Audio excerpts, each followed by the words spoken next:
Welcome to YouTube channel Law and Communication Skills. Subscribe our channel, press bell icon for notification, like, comments and also share to other. Bismillahirrahmanirrahim. Alhamdulillahi Rabbil Alameen. Assalamu alaikum friend and viewers. I hope all are fine. This is Mubashir Iqbal Chauhan, Advocate High Court and Legal Lecturer. Series of legal lectures के अंदर हमारा आज का subject कानून शहादत, law of evidence 1984 QSO। हमारा topic या question kinds of evidence, evidence की कितनी इकसाम है। मोस्ट ऑफ द टाइम ऐसा होता है कि बहुत सी ऐसी इकसाम, बहुत सी ऐसी एविडेंस जो ट्रायल के अंदर हमारे पास आती तो हैं, हमारे सामने भी आती हैं, लेकिन लैक ऑफ नॉलेज की वजह से, उनकी कमी की वजह से हमें उनका नॉलेज नहीं होता कि ये एविडेंस रिलायबल है या नहीं, इस एविडेंस की ऑथेंटिसिटी कितनी है, और हम उसको लूज कर जाते हैं। और मोस्ट ऑफ द टाइम वही एविडेंस किसी भी केस के लिए उसको लीड करवाने के लिए बहुत ज़्यादा अहमियत की हामिल होती है। तो ये एविडेंस का जो लेक्चर है काइंड्स ऑफ एविडेंस, ये कंप्लीटली कंप्रीहेंसिव लेक्चर है। जितनी भी एविडेंस की काइंड्स होती हैं, इनकी इकसाम, कौन कौन सी kinds admissible before the court होती है और कौन कौन सी kinds admissible before the court नहीं होती, कितनी इकसाम की जो एविडेंस है वो रिलायबल है, उनकी ऑथेंटिसिटी है, ग्रेजुअली उनकी प्योरिटी है, और कौन कौन सी एविडेंस है जिनकी ग्रेजुअली प्योरिटी तो नहीं लेकिन इन सर्कमस्टेंशियल इन सम वे उनकी ऑथेंटिसिटी बनती है। इसके ऊपर आज हम डिस्कस करेंगे अपना detail lecture kinds of evidence, evidence की कितनी इकसाम है और कौन कौन सी इकसाम जो एविडेंस की वो रिलायबल है before the court. Lecture start करने से पहले एज यूजुअल अगर आप मेरे चैनल के ऊपर नए हैं तो रेड बटन को क्लिक करके मेरे चैनल को सब्सक्राइब करना, लॉ एंड कम्युनिकेशन स्किल्स को, और साथ में ही बेल आइकन को प्रेस करके ऑल नोटिफिकेशन करना ना भूलें ताकि मेरे फर्दर तमाम इंफॉर्मेटिव लेक्चर्स आपकी एक्सेस में रहे और उनके नोटिफिकेशन आपको बर वक्त मिलते रहे। मजीद बराम मैं अपने इस लेक्चर के जो नोट्स हैं उनका लिंक नीचे डिस्क्रिप्शन के अंदर दे दूंगा, वहां पर जाकर आप उनको फ्री ऑफ कॉस्ट डाउनलोड कर सकते हैं। इसके लिए आपको मुझे मैसेज या कॉल करने की जरूरत नहीं कि सर वो फ्री है या पेड है। वो पेड नहीं, बिल्कुल फ्री है, और मैं बारहा जिक्र भी कर चुका हूं कि वो बिल्कुल फ्री है। उनकी कोई मतलब मुझे ये समझ नहीं आती कि क्या गूगल ने कोई ऐसे चोर रखे हुए हैं जो आपकी पॉकेट के अंदर हाथ डालकर उनको आपसे पैसे जो है वो निकाल लेंगे। तो ऐसी कोई बात नहीं है, बिल्कुल फ्री ऑफ कॉस्ट है। उनका कोई हरजाना, मुआवजा, उनकी कोई कीमत नहीं है। सेकेंडली मैं अपने जो कॉमन व्हाट्सएप ग्रुप्स हैं और सोशल मीडिया के जो ग्रुप्स हैं, फेसबुक, इंस्टाग्राम, जहां पर मैं अक्सर इस तरह की इंफॉर्मेटिव पोस्ट करता रहता हूं, उनके लिंक भी मैं नीचे दे दूंगा, उसको भी आप फॉलो करना और लाइक करना भूले, आपके लिए फायदेमंद होगी। मजीद बरा मेरे जो लेक्चर्स की फीस है वो आपको बताता चलूँ, कम से कम 10 रुपये आपने डोनेट करने हैं। सेकंड स्टेप, कम से कम 2 लोगों की आपने हेल्प करनी है। थर्ड स्टेप, मेरे पेरेंट्स के लिए दुआ, अल्लाह ताला उनको सेहत तंदुरुस्ती दे। शुरू करते हैं हमारा लेक्चर लॉ ऑफ एविडेंस 1984, कानून शहादत ऑर्डिनेंस 1984। ये बेसिकली लॉ ऑफ एविडेंस था पहले 1984 से पहले, और इसके बाद इसके अंदर कुछ तज़कियतुल शहूद में कुछ एविडेंस के म्यार के अंदर चेंजिंग की गई, अकॉर्डिंगली इस्लाम उनको बनाया गया, अकॉर्डिंग सुन्ना उनको, अहादीस उनको बनाया गया। तो उसके बाद लॉ ऑफ एविडेंस का नाम भी चेंज करके कानून शहादत रख दिया गया, इस्लामिक जो नेम है इसका। Definition of evidence according to Salmond, Bentham, Phipson etcetera, ये काफ़ी सारी मैंने डेफिनेशंस लिखी हुई, इनमें से जो भी आपको आसान लगे। बट मेरी जो अपनी डेफिनेशन है, जो ब्लैक्स लॉ की डेफिनेशन है, वो थोड़ी सी ज़्यादा रिलायबल है। Evidence is that which is proof और डिसप्रूफ एनी अलेज फैक्ट, ऐसी गवाही, ऐसी शहादत जो किसी भी फैक्ट को, अब फैक्ट क्या है इसके ऊपर मैं अपने comprehensive lecture law of evidence की प्लेलिस्ट के अंदर अपलोड कर चुका हूं। आप मेरे चैनल के ऊपर विजिट करके लॉ ऑफ एविडेंस की प्लेलिस्ट को जब खोलेंगे, ऑन करेंगे, उसको ओके करेंगे, तो वहां पर fact and what is fact and what is not fact, इसके ऊपर डिटेल कंप्रीहेंसिव में लेक्चर बना चुका हूं कि फैक्ट क्या है, कौन कौन सी चीजें जो है वो फैक्ट के अंदर आती है और कौन कौन सी चीजें फैक्ट के अंदर नहीं आती। तो वहां पर जाकर आप फैक्ट को देख सकते हैं और आपको इसकी बेहतर समझ भी आ जाएगी। तो ऐसी गवाही, ऐसी शहादत जो किसी फैक्ट को, किसी हकायक को साबित करने के लिए या उसको रिजेक्ट करने के लिए, प्रूव या डिसप्रूव करने के लिए कोर्ट के सामने दी जाती है, that is called evidence. Evidence witness के थ्रू दी जा सकती है, circumstantial evidence, direct, indirect, oral, documentary, ये बहुत सी इकसाम है जिनको आज मैं डिस्कस करूंगा कि एविडेंस की बेसिकली कितनी इकसाम है। बाकी इसके अंदर मैंने डेफिनेशंस कुछ लिखी हुई है, टेलर की, फिफन्स की, बेंथम की, एटसेट्रा, वो आप देख लीजिएगा। अगर ये आपके नॉलेज के लिए जरूरी नहीं है एग्जाम के अंदर लिखने के लिए, just for knowledge. Meaning of probative force, a probative force mean a quality by virtue of which the court presume that one fact is evidence of another fact। कोई ऐसी शहादत जब कोर्ट के पास आती है, फॉर एग्जांपल एक शख्स कहता है कि मैं साहिवाल के टूल प्लाजे से या उकाड़े के टूल प्लाजे से ठीक 2:05 पर गुजरा, और उस शख्स के ऊपर इल्जाम है कि जी उसने 2:10 पर लाहौर के अंदर मर्डर किया। अब अगर एक शख्स उकाड़ा टूल प्लाजे से 2:05 पर गुजरता है और वहां से वो रसीद लेता है, ये भी मैं आपको बताता चलूं कि जो टूल प्लाजा से आप रसीद लेते हैं ये भी एक ऑथेंटिक प्रूफ है। इससे हट कर भी अगर आप एटीएम से पैसे निकालते हैं, फॉर एग्जांपल हम एक और एग्जांपल ले लेते हैं आसान, आजकल की मॉडर्न एग्जांपल, आप एटीएम पर जाते हैं और वहां से जाकर आप एटीएम कार्ड डालते हैं एटीएम मशीन में और वहां से 2, 4, 5, 7 हज़ार रुपए निकालते हैं और साथ में ही आपको एक रसीद भी मिलती है। अब एक एविडेंस आपके पास रसीद की सूरत में, दूसरा एविडेंस जो एटीएम के अंदर कैमरा लगा होता है सीसीटीवी उसकी सूरत में। अब आपने पैसे निकलवाए हैं 3:05 पर लाहौर एटीएम से। सेम आपके ऊपर एक पार्टी इल्जाम लगाते हैं कि आपने शेखुपुरा के अंदर 3:10 पर मर्डर किया है। अब 3:05 पर अगर आप पैसे निकलवा रहे हो और 3:10 पर आपके ऊपर इल्जाम है मर्डर का, तो जब आप कोर्ट के अंदर अपनी ये रसीद पेश करोगे, सीसीटीवी की फुटेज करोगे कि जी 3:05 पर तो मैं लाहौर में था, तो मैं 3:10 पर शेखुपुरा में कैसे मर्डर कर सकता हूं? वहां पर आने जाने के ऊपर भी 1 आधा घंटा लगेगा, टाइम इतना ज्यादा लगता है और इस टाइम में एटीएम मशीन से निकला था, तो लिहाजा प्रोबेबल है, पॉसिबल नहीं है कि मैं वहां पर पहुंचूं और मर्डर करूं। तो ऐसी आपकी कोई बात जो आपकी अगली बात को एज ए एविडेंस, वो जो पहली बात है वो एज ए एविडेंस आपकी अगली बात को खुद ब खुद प्रूफ कर रही है। पहली बात आपने क्या की कि मैंने एटीएम से 3:05 पर पैसे निकलवाए और वहां की रसीद भी आप कोर्ट में सबमिट करवाते हो एटीएम की और कैमरे की सीसीटीवी फुटेज भी। अब आपकी जो पहली बात है ये आपकी अगली बात को जब प्रूफ करेगी तो दैट इज कॉल्ड प्रोबेटरी फोर्स। मतलब कि प्रोबेटरी फोर्स जो आपकी पहली बात, आपकी पहली कही हुई बात आपकी अगली बात को खुद ब खुद प्रूफ कर रही है। तो ऐसी जो सर्कमस्टांसेस होते हैं, जो ऐसे सेंटेंस होते हैं, वो प्रोबेटरी फोर्स भी कहलाते हैं। Evidential value all statement which the court permit or require to be made before it by witness in relationship to matter of fact in inquiry, such statement are called oral evidence, documentary evidence। that मतलब ऐसी तमाम शहादतें जो किसी fact को court के अंदर किसी कार्रवाई को साबित करने के लिए या उसको रिजेक्ट करने के लिए पेश की जाती हैं, तो वो एविडेंस कहलाती हैं। एविडेंस में भी जुडिशियल और extra judicial, direct, indirect, real, personal, original, unoriginal etcetera, ये एविडेंस हो सकती हैं। अब टू द पॉइंट आते हैं अपनी वेरियस काइंड ऑफ एविडेंस के ऊपर। एविडेंस की कितनी इकसाम है? सबसे पहले ओरिजिनल एविडेंस। ओरिजिनल एविडेंस क्या होती है? ऐसी गवाही जो अपने आप के अंदर पेश की जाए, अपने आप के अंदर ओरिजिनल शेप में। फॉर एग्जांपल हमारा आईडी कार्ड है, जब हम कोर्ट के अंदर अपना आईडी कार्ड की कॉपी सबमिट करवाते हैं तो that is called secondary evidence या अनओरिजिनल एविडेंस। अगर हम आईडी कार्ड को original as it is court में जब पेश करते हैं, वही आईडी कार्ड जो नादरा से बना हुआ है या अपना जो पासपोर्ट है, जो हमारा पासपोर्ट ओरिजिनल जो अदारे ने बनाया है, पासपोर्ट तैयार करता है और जो ओरिजिनल पासपोर्ट है जब वो ओरिजिनल कैपेसिटी में कोर्ट के सामने पेश किया जाएगा अपनी ओरिजिनल हैसियत में, उसके अंदर कोई रद्दोबदल नहीं की गई, चेंजिंग नहीं की गई, जैसे जिस तरह से उस डिपार्टमेंट ने बनाया है वैसे ही जब आप कोर्ट में पेश करते हो तो that is called original evidence. Same as it is हम इसकी एक और एग्जांपल लेते हैं। एक मर्डर होता है, एक अकरेंस बनता है, वहां पर जो स्टोरी है वो ये है कि ए ने बी को 9mm पिस्टल से फायर मारा। अब जब पुलिस इन्वेस्टिगेशन के दौरान 9mm पिस्टल को रिकवर करके एज इट इज कोर्ट में लेकर आएगी, एज इट इज पूरे पिस्टल को। ये एक वाकया हमारे पाकिस्तान के अंदर हुआ था माशाल्लाह से हमारी पुलिस की तरफ से कि एक पुलिस वाला अदालत के अंदर बम लेकर खड़ा था। जैसे हमने पूछा कि चलता कैसे है, तो उसने बम की जो पिन है वो निकाल कर दीजिए, ऐसे वो ब्लास्ट हुआ। जज साहब को भी काफी वो इंजरी हुई, उस पुलिस वाले को भी, और भी जो कोर्ट में लोग खड़े थे उनको भी काफी इंजरी पहुंची। तो ऐसी सूरत में जो एविडेंस, जो मटेरियल फैक्ट ओरिजिनल कैपेसिटी में, ओरिजिनल हैसियत में कोर्ट में जब पेश किया जाएगा तो that is called original evidence. Explanation इसकी original primary evidence, real document evidence etcetera, ये इसकी एक्सप्लेनेशन है। अनओरिजिनल एविडेंस, जो ओरिजिनल है ये बिल्कुल उसकी अपोजिट है। ऐसी गवाही जो ओरिजिनल की कॉपी सबमिट की जाएगी, ओरिजिनल की बिहाफ के ऊपर सबमिट, ओरिजिनल नहीं होगी लेकिन ओरिजिनल जैसी होगी।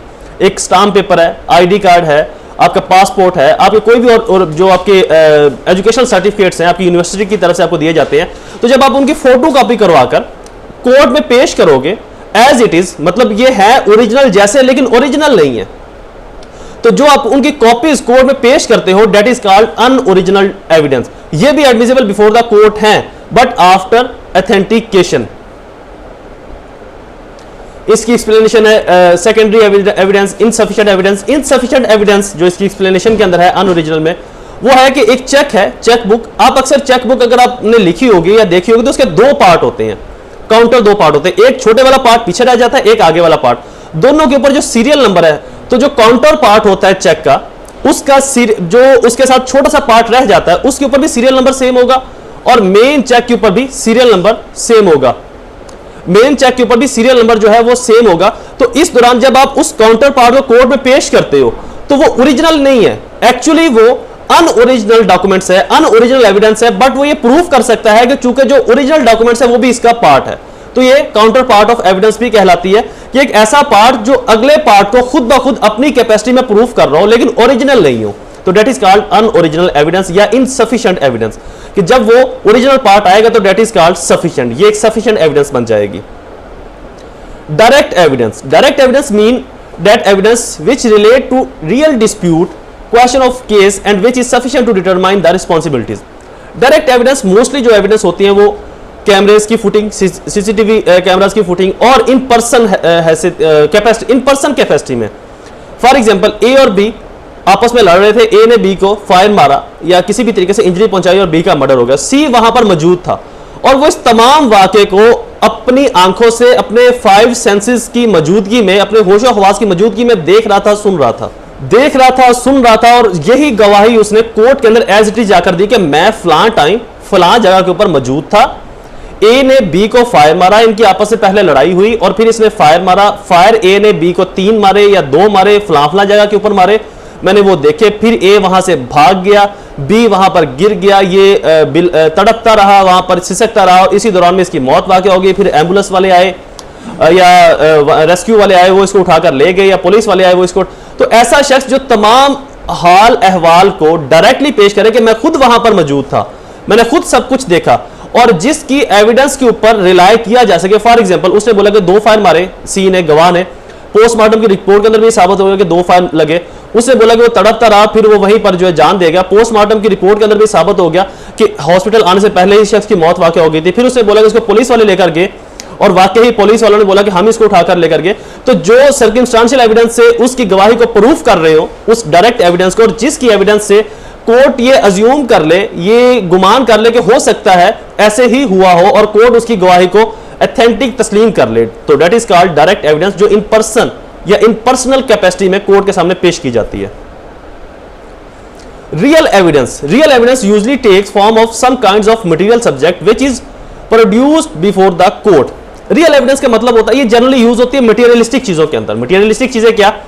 फॉर एग्जांपल एक मर्डर का केस आता है अदालत के पास, वो केस कुछ यूं है कि बी जो है इसकी मौत होती है जहर पीने से और इल्जाम है ए के ऊपर। जब पुलिस वाले तमाम सर्कमस्टांसेस की, तमाम सिनेरियोज की इन्वेस्टिगेशन करते हैं, उनको इंटरोगेट करने हैं, तो पुलिस वाले कहते हैं कि जी एक चाय का मग था, फॉर एग्जांपल सपोज कर लेते हैं ये चाय का मग है, इसको पुलिस वाले रिकवर करते हैं और रिकवर करके इसको फोरेंसिक लेबोरेटरी के अंदर भिजवा देते हैं, और इस चाय के मग के ऊपर जो बी है उसके लिप्स के जो निशान आ जाते हैं, उसके फिंगरप्रिंट, चूंकि उसने इसको यहां से पकड़ा हुआ, इसके निशान आ जाते हैं, फिर इसके अंदर से कुछ ऐसे जर्रात मिलते हैं जिनसे जहर जो है वो साबित हो जाता है। तो जब इस मग को पुलिस वाले इन कैपेसिटी में कोर्ट में पेश करेंगे, कोर्ट में जाकर रखेंगे कोर्ट के सामने, जज साहब के सामने, तो that is called real evidence. Real evidence जो होती है, ये मैंने आपको पहले भी बताया कि मटेरियलिस्टिक चीजें, इन पर्सन नहीं, मटेरियलिस्टिक जो मटेरियल्स होते हैं, जो जिनकी एग्जिस्टेंसी होती है, चाहे वो जानदार है या बेजान चीज है, तो जिनको इन कैपेसिटी कोर्ट में पेश किया जा सके, कोर्ट के सामने दिखाया जा सके, उसी हैसियत में, जिस हैसियत में वो थी और उसी हैसियत में वो बरकरार भी हो कि जी ये मग है, इस मग के अंदर बी ने चाय, कॉफी, पानी, ड्रिंक्स पिया था जिसके अंदर जहर डली हुई थी और पीने से उसकी मौत वाक़ होगी। और बेसिकली जो काज ऑफ एक्शन क्रिएट हुआ है वो इस मग से, जारी बात जहर तो मग के अंदर डाली गई है ना, तो जो मेन एक्चुअल उसके अंदर, तो बेसिकली इस तमाम सिनेरियो वाक़े के अंदर जो बेसिक रोल है वो है मग का, क्योंकि उसके अंदर जहर डाली गई, ए ने डाली या समथिंग अदर, किसी और ने, उसके मुलाजिम ने डाली, और उस मग के अंदर चाय, कॉफी, शरबत, मशरूब, पानी पिया बी ने। तो जो बेसिक रोल प्ले किया वो उस मग ने किया। तो जब उस मग को एज इट इज कोर्ट के अंदर पेश किया जाएगा अपनी ओरिजिनल हैसियत में, तो that is called real evidence, जो अपनी ओरिजिनल हैसियत में कोर्ट में पेश की जाती है तो रियल एविडेंस कहलाती है। सेम इसी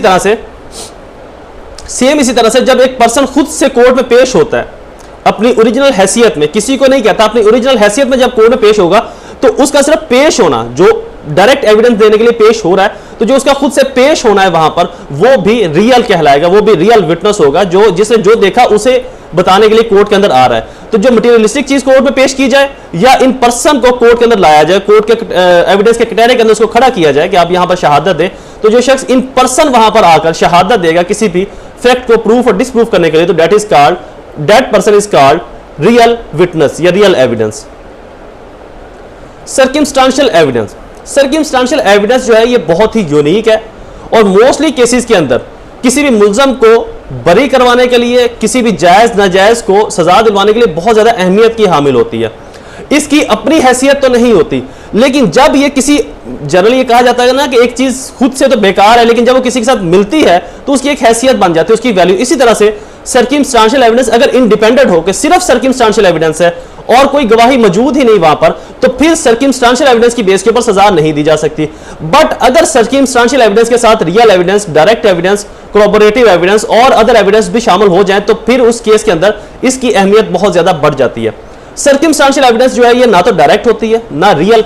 फॉर एग्जांपल, मैं आपको एक एग्जांपल के अंदर इसको समझाता हूं कि ए ने बी का मर्डर किया और ए के ऊपर इल्जाम लगा। अब सी और डी, सी जो है ये एक चाय का ढाबा बनाया हुआ है ऐसे रोड के ऊपर, और डी जो है ये मूंगफली, चने, छोले, दाने जो है वहां पर सेल करता है रोड पर। अब सी ने कहा कि मैंने ठीक 10 बजे ए को अपने होटल के ऊपर देखा कि मेरे होटल से चाय पी रहा था मुझे लेकर।